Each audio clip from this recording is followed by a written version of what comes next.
Põlevkivi kompetentsikeskus on Tallinna Tehnikaülikooli Virumaa kolledži koosseisu kuuluv teadus- ja arenduskeskus. Tegutseme peamiselt põlevkivi ja keemia valdkonnas. Meie keskuse tuumaks on enam kui 60-aastase kogemusega kütuste tehnoloogia teadus- ja katselabor.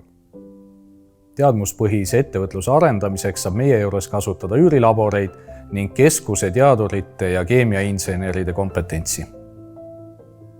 Ainulaadsena Ida-Virumaal pakume intellektuaalomandi alaseid konsultatsioone ja teenuseid. Juhime Eesti Standardikeskuse põlevkivi valdkonna tehnilise komitee tegevust. Meie akrediteeritud labor tegeleb tahkete ja vedelkütuste analüüside ja termilise töötlemise uuringutega. Analüüsime näiteks põlevkivi, puitu ja turvast.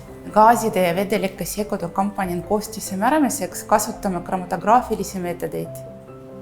Määrame nii põlevkivi kui naftapõhiste vedelkütuste omadusi. Uurime nii hüdrogeenimise kui ka teisi kõrgsurve ja kõrgtemperatuurseid reaktsioone. Olulisel kohal on erinevate materjalide püüralus. Pakume teenuseid rahvusvahelisel turul, sealhulgas analüüside tegemist ja konsultatsioone ettevõtete laborite akrediteerimiseks. Põlevkivi kompetentsikeskus on aastakümneid tegelenud juba ka fenoolide keemiaga, mis seni on olnud peamiselt tähteallikaks rehvi- ja puidutööstusele, eelkõige kasutuses vaikudes. Tulevikus me loodame kasutada neid samu fenoole ka katalüsaatorite absorbentide allikana. Keskkonnaprobleem aitab leevendada koospürolüüs. Koospürolüüsi käigus me kasutaksime jäätmeid koos põlevkiviga näiteks vedelkütuste tootmiseks. Ja see annaks selle eelise, et me ei tooks mitte ainult energiat ja sooja, elektrienergiat ja soojust, vaid ka vedelkütuseid.